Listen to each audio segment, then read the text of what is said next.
ایک بہت بڑا گناہ بدنگاہی کا گناہ ہے. آپ کو پتہ ہے ہمارے ملک کے اندر بدکاری، زنا اور بے حیائی کی شرح کتنی بڑھتی جا رہی ہے، کس قدر بڑھتی جا رہی ہے. وہ لوگ جو نکاح کر لیتے ہیں وہ بھی اپنی نگاہوں کو، میں اکثر کہتا ہوں، حضور نے فرمایا نکاح آدھا ایمان ہے. جس نے نکاح کر لیا اس کا ایمان مکمل ہو گیا. تو جو نکاح کے بعد بھی باز نہ آیا، میں اس کو بے ایمان نہیں کہتا، لیکن نبی پاک نے فرمایا جو نکاح کر لے اس کا ایمان، بولیے ایمان محفوظ ہو گیا، اس کا ایمان، سارے بولیے ایمان. اور جو پھر بھی باز نہ آئے، حضور کہہ رہے ایمان مکمل ہو گیا. اور جو نہ باز آیا کیا فتویٰ دیا جائے حدیث کی روشنی میں؟ میرے نبی پاک کی بارگاہ میں عورتیں آئیں توبہ کرنے، بیعت کرنے، مسلمان ہونے. تو حضور بیعت لیتے وقت فرمانے لگے میرے ساتھ وعدہ کرو، جھوٹ نہیں بولو گی، غیبت نہیں کرو گی، زنا نہیں کرو. ایک عورت بول پڑی، کہنے لگی یا رسول اللہ صلی اللہ علیہ وسلم میں مسلمان تو نہیں پر خاندانی ہوں، میرے گھر والوں کے ذہن میں بھی کبھی زنا کا خیال نہیں آیا. ہم تو اسے خاندانوں کے وقار کے خلاف سمجھتے ہیں. روز بری نظر سے کسی کو دیکھنا اور کسی کے بارے میں غلط باتیں، ناراض نہ ہونا. بہت سارے بوڑھے بھی لذت لے لے کے جرم بیان کرتے ہیں، گناہ بیان کرتے ہیں، غلط باتیں کرتے ہیں، کسی عورت کے بارے میں تبصرہ کرتے ہیں. کیا سمجھتے ہیں مرد اور عورت معاذ اللہ تعالیٰ ایک کمرے میں جا کے بدکاری کرے تو وہی زنا ہے؟ میری طرف دیکھیے اور جھانک کر کے سنیے کیا عرض کر رہا ہوں، ادھر دیکھیں میری طرف. نبی پاک صلی اللہ علیہ وسلم نے فرمایا زنا زبان کا بھی ہوتا ہے، زنا کان کا بھی ہوتا ہے، زنا آنکھ کا بھی ہوتا ہے. حضور کس طرح؟ فرمایا جس نے گند دیکھا اس نے آنکھ کا زنا کیا، جس نے لذت لے کے سنا چپ نہیں کرایا، پوری بات سنی، وہ بھی زانی ہے. اور جس نے گندی بات بولی وہ منہ کا زانی ہے، جس نے گند سوچا وہ دماغ کا زانی ہے. اور زانی کو سب سے پہلی سزا اللہ یہ دیتا ہے کہ سجدے کی لذت چھین لیتا ہے، عبادت کا سرور چھین لیتا ہے، اس کا نماز میں دل نہیں لگتا. قرآن میں سب سے پہلی سزا اسے اللہ اپنے دروازے سے دور کر دیتا ہے. بھائیو آج ہمارے سجدے بے کیف ہیں، آج لوگ غلط جگہ پہ گھنٹوں بیٹھے رہتے ہیں. مسجدوں میں لوگوں کے دلوں کو گھبراہٹ ہوتی ہے، لوگ بھاگتے ہیں. میرے نبی پاک نے فرمایا تو نظر کو پاک کر لے، اللہ تیری عبادت میں لذت پیدا فرما دے گا. میرے بھائی یاد رکھ لیں اور سن لیں، سب سے کمزور آدمی وہ ہے جس کا ذہن پاک نہیں. سب سے کمزور آدمی وہ ہے جو کردار کا غلط ہے. ایک بات میں نے پڑھی، اب یقین کریں میرا دل کرے کہ میں آگ لگا دوں اس عنوان کو جس پہ گندگی لکھی جاتی ہے، ان اخباروں کو، ان چیزوں کو جس پہ گند لوگوں کے دلوں میں. وہ انڈیا کی ایک وزیر اعظم عورت گزری تو کسی نے اس سے کہا کہ پاکستان نے تو تمہیں شکست دی ہے، تم جیت نہیں سکے بڑا ملک ہو کے. کہنے لگی کوئی بات نہیں، تھوڑا وقت ٹھہر جاؤ، ہم ان پر تہذیبی یلغار کریں گے، ان کے گھروں میں ننگا ناچ کریں گے، یہ گندی تصویریں دیکھیں گے، یہ گند میں الجھ جائیں گے.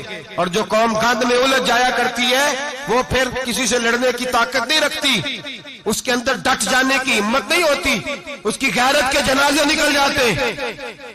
دل کرتا ہے جل جائے وہ جل جائے جہاں سے برائی پھیلتی، تباہ ہو جائے وہ علاقے جہاں سے گند ہوتا ہے.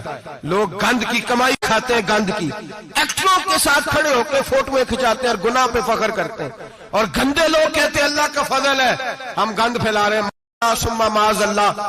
لوگ گناہ پہ فخر کرتے ہیں چوکوں چوراہوں میں.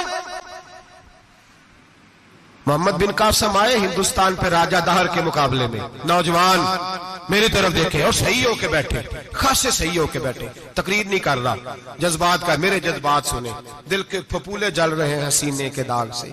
اللہ کی قسم روح کی گہرائی سے بات کر رہا ہوں، وہ بات کر رہا ہوں جو سینہ کہہ رہا ہے کہ پھٹ جائے اور کہنا نہ پڑے. قرآن و حدیث پڑھتے ہیں اور پھر اپنا حال دیکھتے ہیں تو لگتا یہ ہے کہ عذاب قریب آ گیا ہے، لگتا ہے زمین پھٹنے والی ہے، آسمان گرنے والا، لگتا ہے قریب آ گیا ہے سارا کچھ.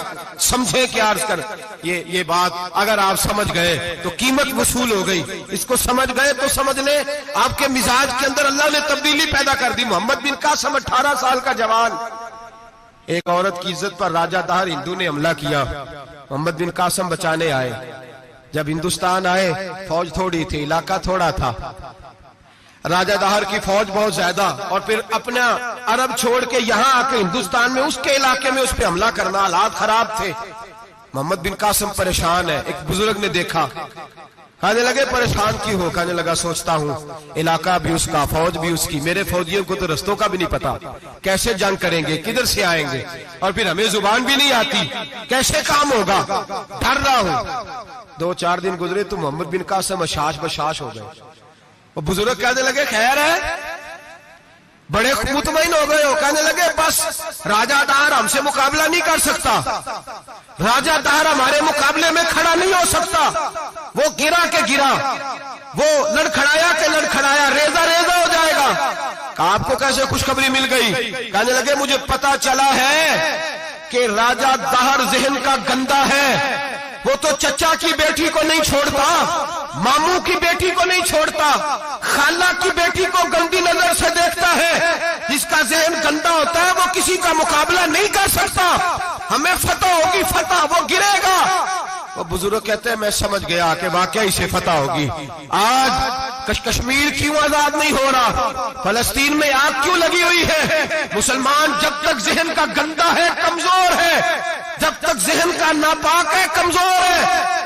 حضرت سعد بن ابی وقاص رضی اللہ تعالیٰ عنہ فرمایا کرتے تھے اللہ مسلمان کی مدد اتنی دیر تک کرتا رہتا ہے جتنی دیر تک مسلمان کا ذہن صاف رہتا ہے، کردار پاک رہتا ہے۔ آج اس لیے معاشرے میں لگی ہے، نوجوانوں تم کہتے ہو کامیابیاں نہیں ملتی، اسے کیسے کامیابی مل سکتی ہے جس کا ذہن ہی صاف نہیں؟